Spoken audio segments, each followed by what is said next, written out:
Gloire au Seigneur, alléluia. Voilà, gloire au Seigneur, alléluia. On va te remercier, Seigneur Dieu, tu bénis encore cette parole, Seigneur, et tu nous fais du bien, renouvelle-nous, donne-nous des forces, Seigneur. Merci, Seigneur, dispose nos cœurs, Seigneur, à l'écoute de ta parole. Parle à travers ma bouche, Seigneur. Amen. Gloire à Dieu, alléluia. On va ouvrir la parole de Dieu ce matin dans 2 Rois, dans le 2e livre des Rois, au chapitre 6, et on va commencer depuis le verset 1 jusqu'au verset 23. 2 Rois, chapitre 6, depuis le verset 1 au verset 23. 2 Rois, chapitre 6, depuis le verset 1. Les fils des prophètes dirent à Élisée, « Voici, le lieu où nous sommes assis devant toi est trop étroit pour nous. Allons jusqu'au Jourdain, nous prendrons là chacun une poutre, et nous nous y ferons un lieu d'habitation. » Élisée répondit, « Allez. » Et l'un d'eux dit, « Consens à venir avec tes serviteurs. » Il répondit, « J'irai. » Il partit donc avec eux. Arrivés au Jourdain, ils coupèrent du bois, et comme l'un d'eux abattait une poutre, le fer tomba dans l'eau. Il s'écria, « Ah, mon Seigneur, il était emprunté. » L'homme de Dieu dit, « Où est-il tombé ?»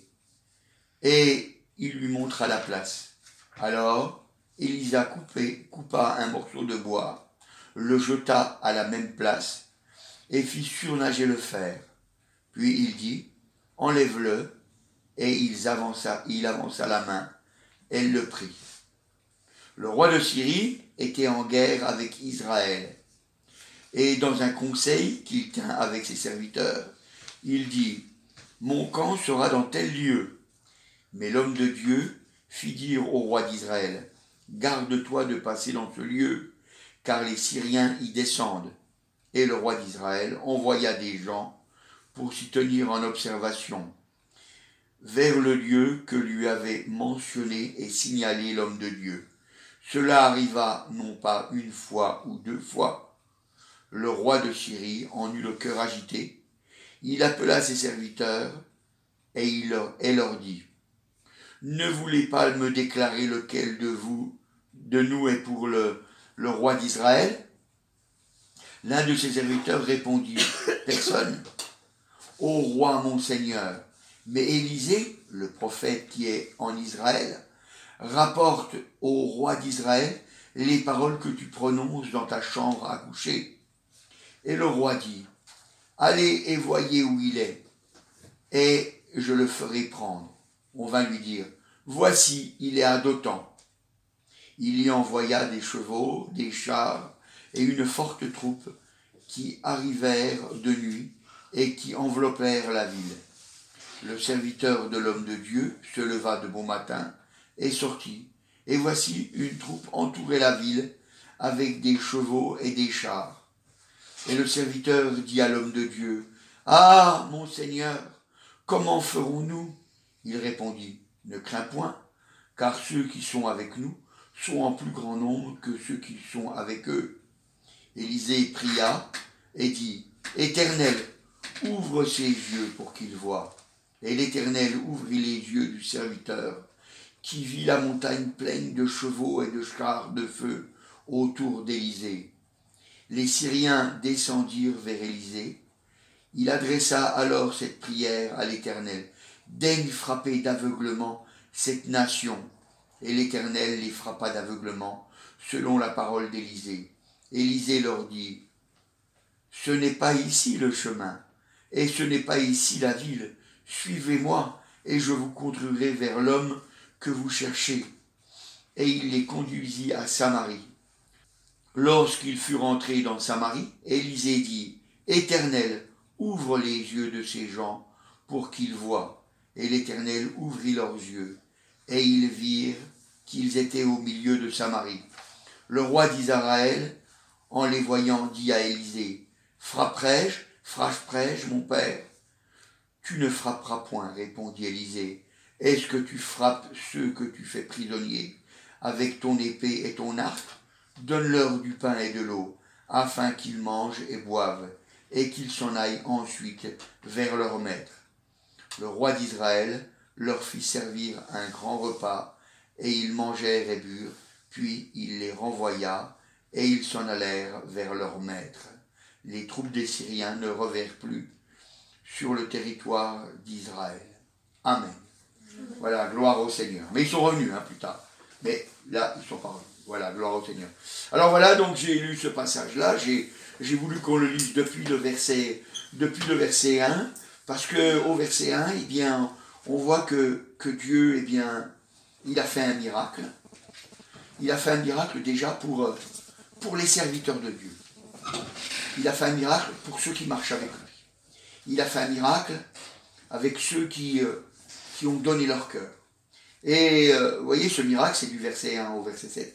C'est un miracle assez étrange, puisque eh bien, les hommes de Dieu, les fils des prophètes, eh bien, ils n'avaient pas assez d'argent. Ils étaient même obligés d'emprunter la hache pour pouvoir couper leur bois. Et on voit eh bien que ils ont été bénis.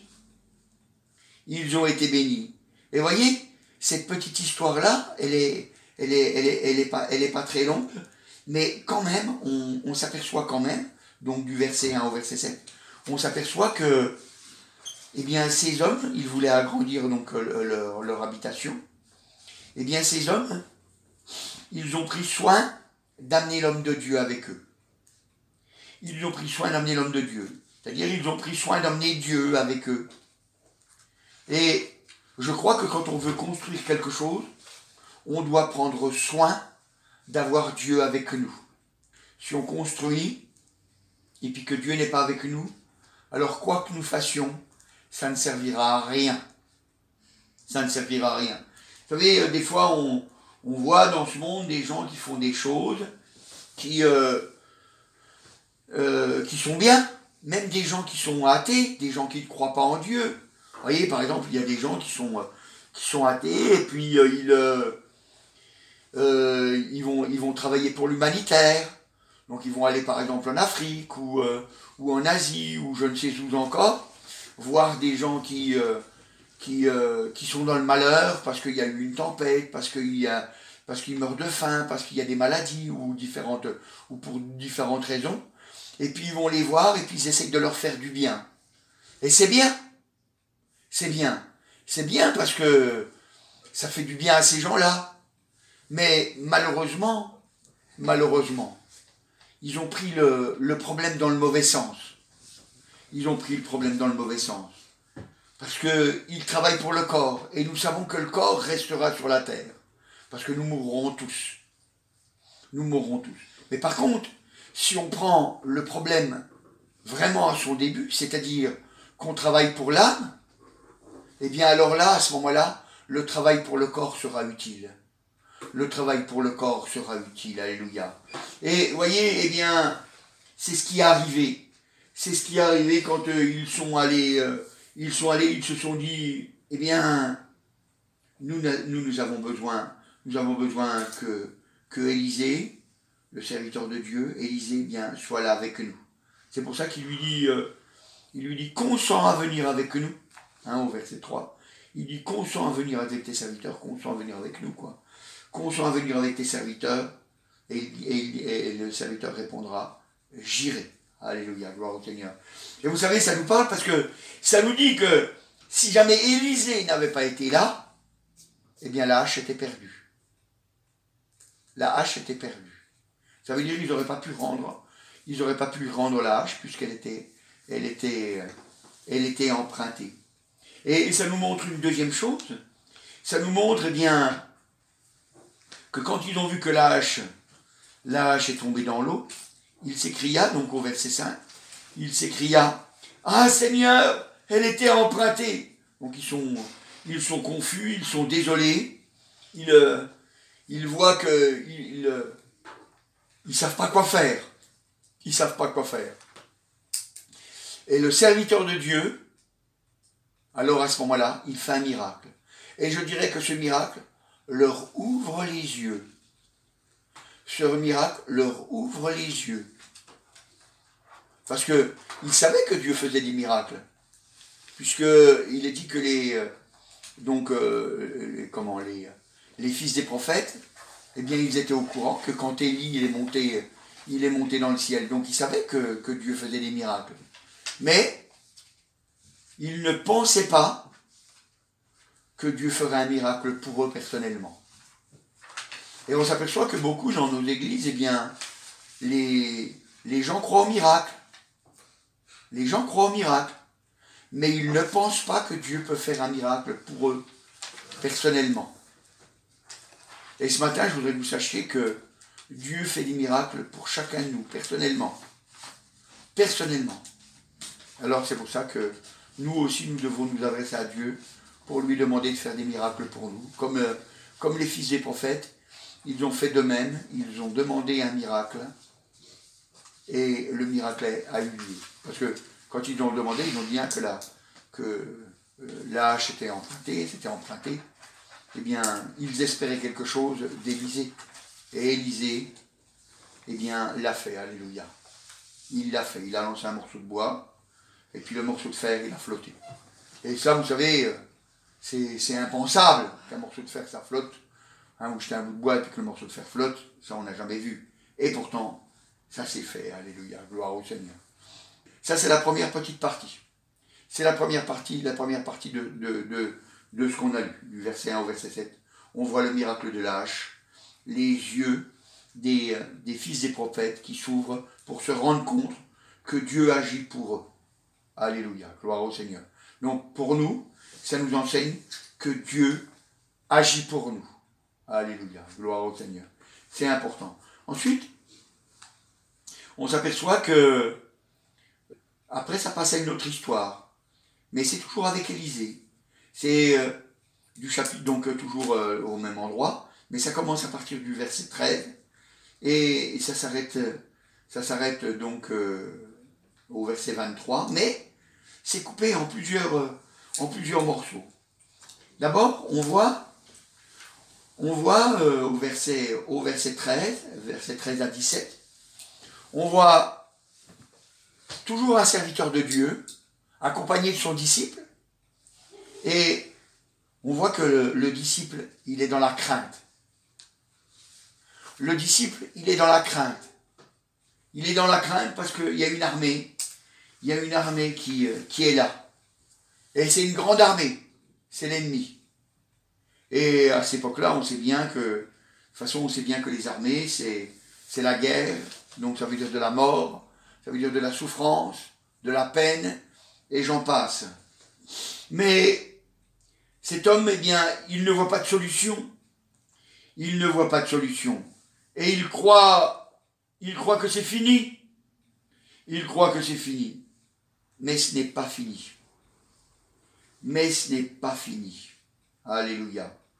Parce qu'il est dit au verset 13, il est marqué, oui, 13 à 17, ouais.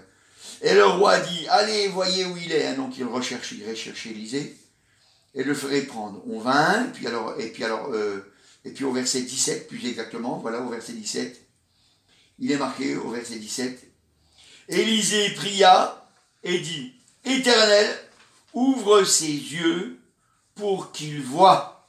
Et l'Éternel ouvrit les yeux du serviteur qui vit la montagne pleine de chevaux et de chars de feu autour d'Élisée. Alléluia, gloire au Seigneur. Donc voilà, donc le roi de Syrie envoie des troupes pour venir prendre Élisée. Il pourra avoir peur, mais c'est son serviteur qui a peur. Et le Seigneur, l'Éternel, eh ben, il ouvre les yeux du serviteur. Il ouvre les yeux du serviteur, et puis qu'est-ce qu'il voit, le serviteur? Eh bien, le serviteur, il voit énormément de chars, énormément, mais pas n'importe quoi. Ce sont des chars de feu. Ce sont des chars de feu. Donc, il voit qu'il y a beaucoup de monde là qui est là pour défendre. Et le nombre de chars de feu est plus grand que le nombre de chars chars de l'ennemi. Et vous savez, s'il lui a ouvert les yeux, c'est pour qu'ils se rendent compte qu'ils n'étaient pas tout seuls. Nous ne sommes pas tout seuls, même si nous ne le voyons pas de nos yeux. Même si nous ne le voyons pas de nos yeux.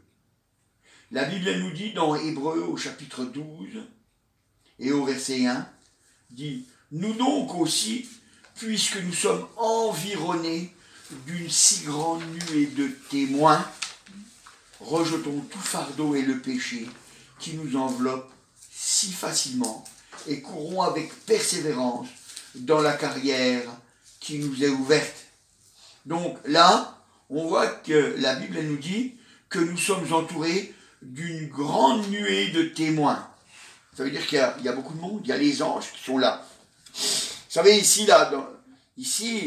pendant notre réunion, il y a beaucoup de monde qui est là. Dieu a envoyé ses anges qui sont là et qui notent tout ce qui se passe pendant la réunion, qui notent pour notre bénédiction, qui notent pour nous encourager, pour nous faire du bien, malgré que nous ne les voyons pas avec nos yeux. Nous devons croire.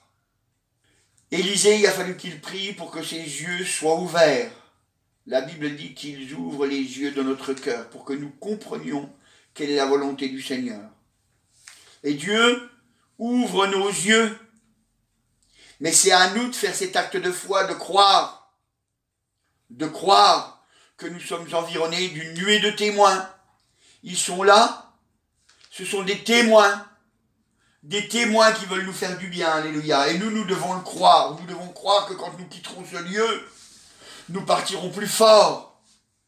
Nous partirons plus forts. Parce que cet homme, vous voyez, quand il a vu tous ces chars, il est devenu plus fort d'un seul coup.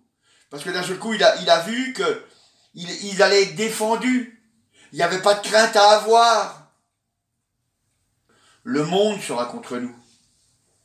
Le monde sera contre nous. Mais nous avons le Seigneur, alléluia. Nous avons Dieu. Nous avons Jésus. Et comme on le dit toujours, on dit un homme avec Dieu. Un seul. Avec Dieu. Le monde entier contre lui. Eh bien, lui, cet homme, il a la majorité.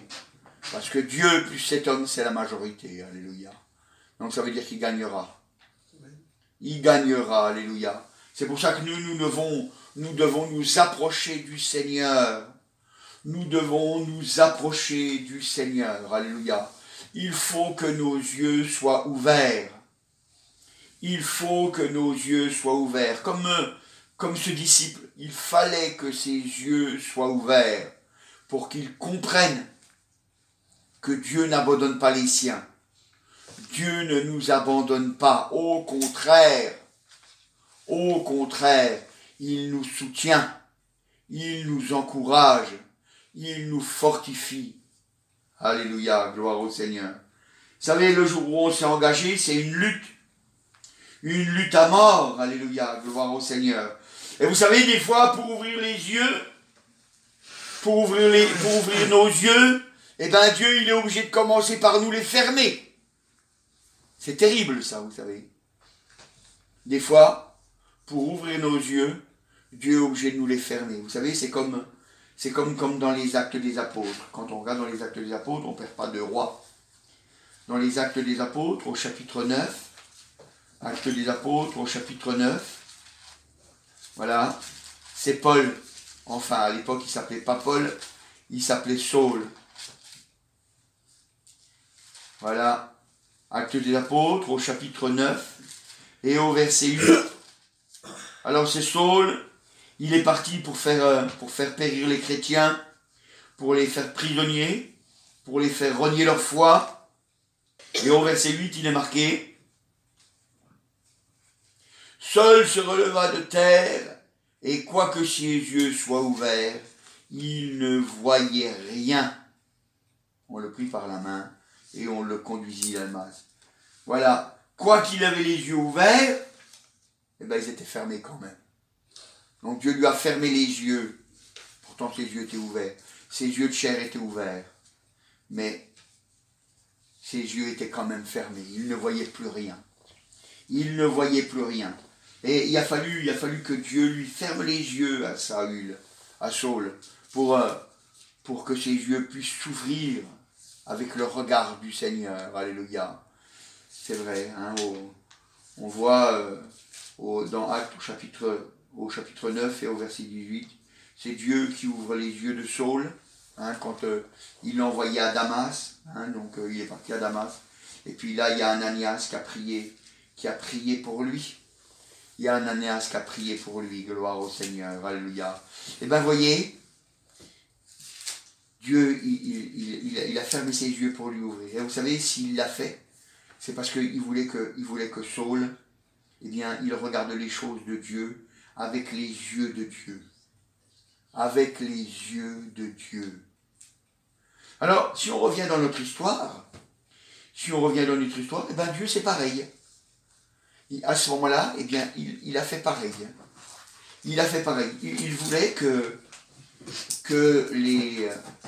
les Syriens, eh bien, ils voient avec les yeux de Dieu pour qu'ils comprennent la volonté de Dieu. Alors Dieu, eh bien, il leur a fermé les yeux. Dieu, il leur a fermé les yeux. On voit, c'est donc au verset 19, hein, on voit. Les Syriens descendirent vers Élisée. Il adressa alors cette prière à l'Éternel. Daigne frapper d'aveuglement cette nation. Et l'Éternel les frappa d'aveuglement selon la parole d'Élisée. Et Élisée leur dit, ce n'est pas ici le chemin, ce n'est pas ici la ville. Suivez-moi, je vous conduirai vers l'homme que vous cherchez. Alléluia, gloire au Seigneur. Et on voit que leurs yeux se sont fermés. Leurs yeux se sont fermés. Et pourquoi est-ce que je dis que l'aveuglement, c'était pour leur faire voir? C'était pour leur faire voir comme Dieu voulait qu'ils voient. C'est parce que, qu'est-ce qui s'est passé? Eh bien, Élisée les a emmenés dans la ville. Élisée les a emmenés dans la ville. Et quand il les a emmenés dans la ville, alors à ce moment-là, il a de nouveau fait ouvrir leurs yeux. On voit, hein, il est marqué au verset 20 et 21. Versets 20 et 21. Et lorsqu'il fut rentré dans Samarie, Élisée dit, Éternel, ouvre les yeux de ces gens et qu'ils voient. Et l'Éternel ouvrit leurs yeux et ils virent qu'ils étaient au milieu de Samarie. Alléluia, gloire au Seigneur. Voilà, alors leurs yeux s'ouvrent et d'un seul coup ils s'aperçoivent qu'ils sont au milieu de la ville. Et vous savez, je pense que quand ils sont rentrés dans la ville, je pense que tous les soldats du roi, eh bien ils ont dû les entourer. Et puis peut-être qu'ils ont même bandé les arcs avec une flèche, puis prêts à tirer sur eux, prêts à tuer tous ces hommes. Et puis eux, ils étaient là au milieu. Ils étaient là au milieu, verset 20. Ils étaient là au milieu. Et vous savez, quand leurs yeux se sont ouverts, alors qu'est-ce qu'ils ont vu? Ils ont vu que c'était eux qui allaient mourir. Ils étaient là entourés. Et la mort était assurée. La mort était assurée. Mais Dieu n'est pas ainsi. Dieu voulait leur ouvrir les yeux pour qu'ils comprennent que Dieu est un Dieu d'amour, un Dieu qui les aime, un Dieu qui veut les sauver, un Dieu qui veut leur faire du bien. Alléluia. Alors il a mis ces pensées-là dans le cœur d'Élisée, puisque c'est les pensées de Dieu. Et qu'est-ce qu'il a dit? Alors il a dit, au verset 22 et 23, versets 22 et 23, alors, tu ne frapperas point, répondit Élisée, est-ce que tu frappes ceux que tu fais prisonniers avec ton épée et ton arc? Donne-leur du pain et de l'eau, afin qu'ils mangent et boivent et s'en aillent ensuite vers leur maître. Alléluia, gloire au Seigneur. Alors, qu'est-ce qu'il leur fait? Il leur fait faire du bien à ses ennemis. Il dit, voilà, il va falloir faire du bien. Il va falloir faire du bien à tes ennemis. Alléluia, gloire au Seigneur. La Bible, elle nous dit dans Romains, au chapitre 12 et au verset 20. Romains, chapitre 12. Voilà, Romains, chapitre 12 et au verset 20. Romains, chapitre 12 et au verset 20. Si ton ennemi a faim, donne-lui à manger. S'il a soif, donne-lui à boire. Car en agissant ainsi, tu amasseras des charbons ardents sur sa tête. Alléluia.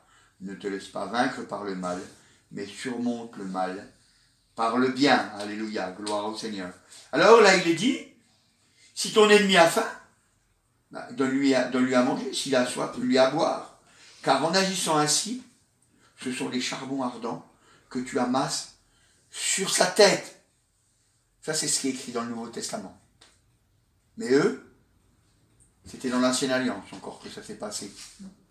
Alors, dans l'Ancienne Alliance, il y a une précision qui est donnée. C'est dans Proverbes, au chapitre 25. Proverbes, chapitre 25, versets 21 et 22. Proverbes, chapitre 25. Voilà. Proverbes, chapitre 25. Versets 21 et 22. 25, 21 et 22. Il dit, si ton ennemi a faim, donne-lui du pain à manger. S'il a soif, donne-lui de l'eau à boire, car ce sont des charbons ardents que tu amasses sur sa tête.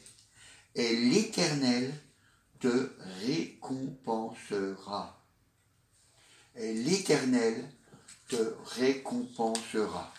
Non seulement il y a des charbons ardents qui sont sur la tête de ton ennemi, mais tu seras récompensé. Et Dieu voulait que l'ennemi y voie que le chrétien, eh bien, il cherche à faire du bien. Même si c'est ton ennemi, tu dois chercher à lui faire du bien.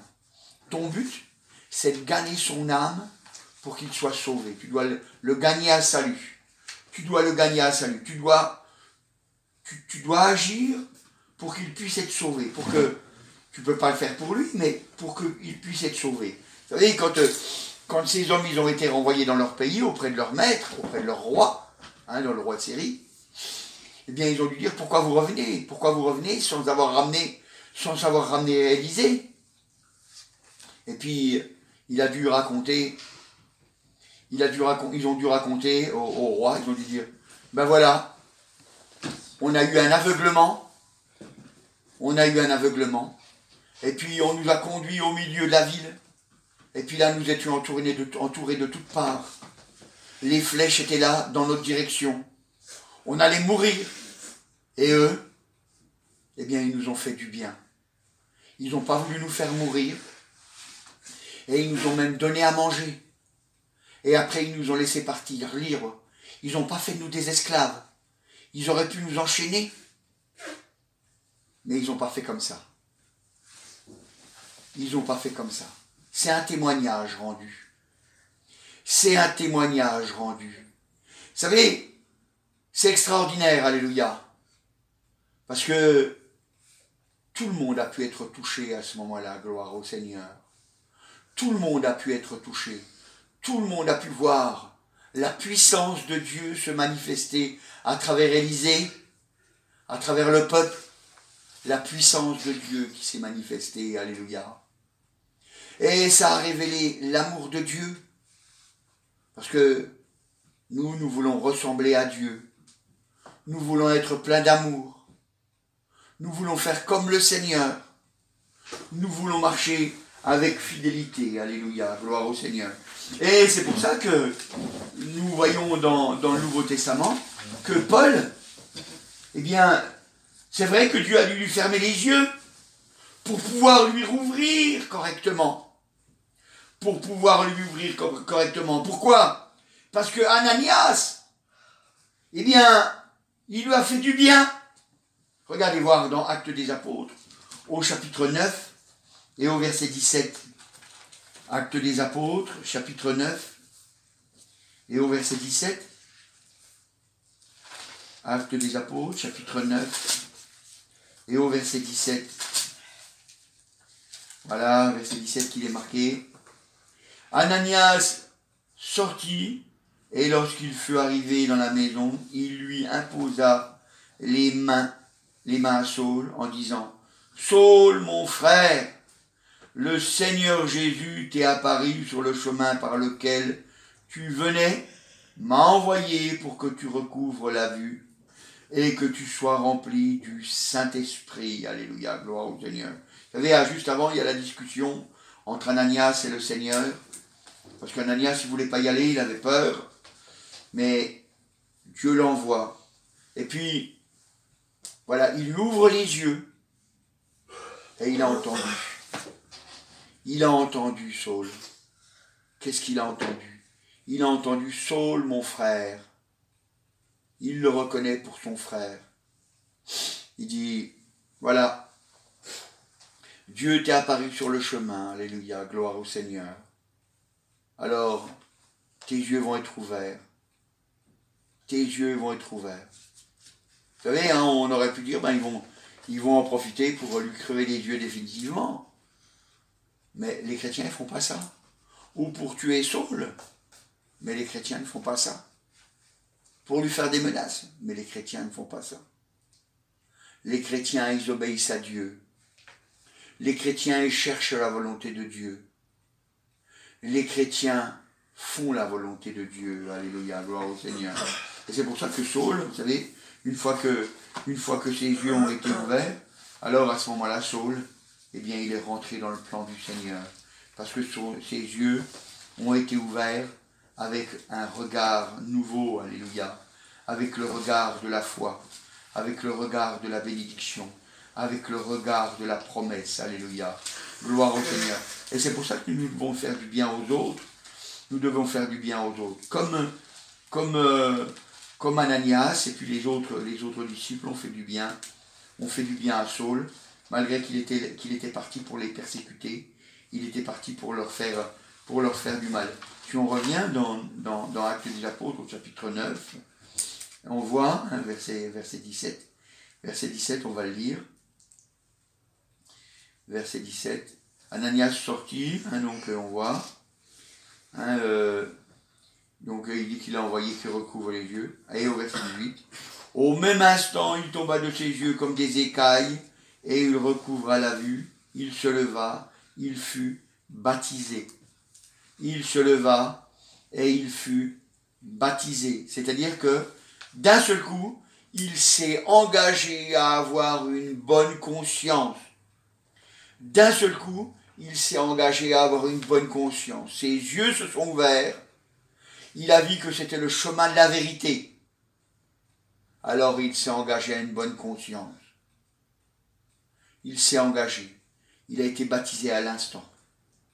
À l'instant. Vous savez, c'est important, alléluia. C'est important de le savoir, alléluia. Il a été baptisé à l'instant, alléluia. Gloire au Seigneur. Et puis encore au verset 20, il est marqué, et aussitôt il prêcha dans les synagogues que Jésus est le Fils de Dieu. Et aussitôt, il a prêché. Aussitôt, il a prêché que Jésus est le Fils de Dieu. Pour avoir des forces, il ne faut pas avoir peur. Il ne faut pas avoir peur de parler du Seigneur. Alléluia. Il ne faut pas avoir peur. Il a été le prêcher. Et il savait qu'en allant le prêcher dans les synagogues, il allait se confronter directement aux Juifs. Ceux qui avaient crucifié Jésus. Mais là, il n'avait plus peur. Là, il n'avait plus peur. Ses yeux étaient ouverts. Il reconnaissait que Jésus est le Fils de Dieu. Il reconnaissait que Jésus peut tout. Il reconnaissait que la bénédiction, alléluia, que la bénédiction, eh bien, elle était avec lui. Elle était avec lui, gloire au Seigneur, alléluia.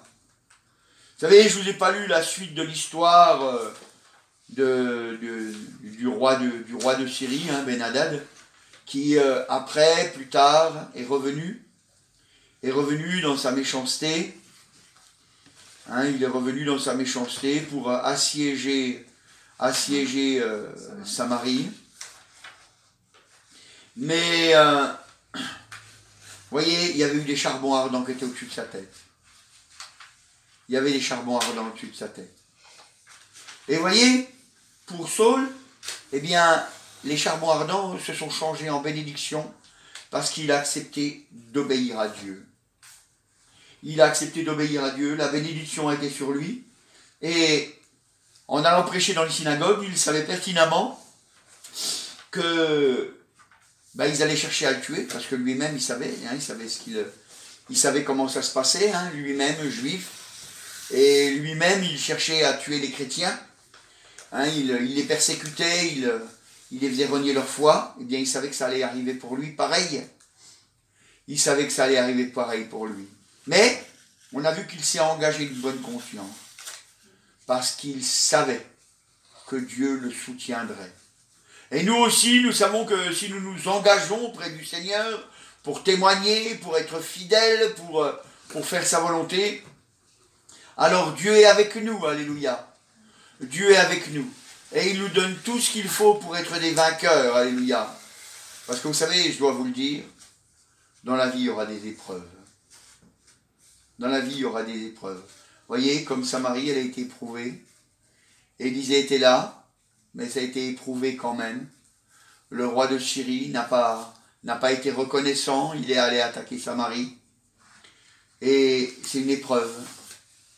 C'est une épreuve. Dieu veut voir comment on va se comporter dans l'épreuve. Dieu regarde.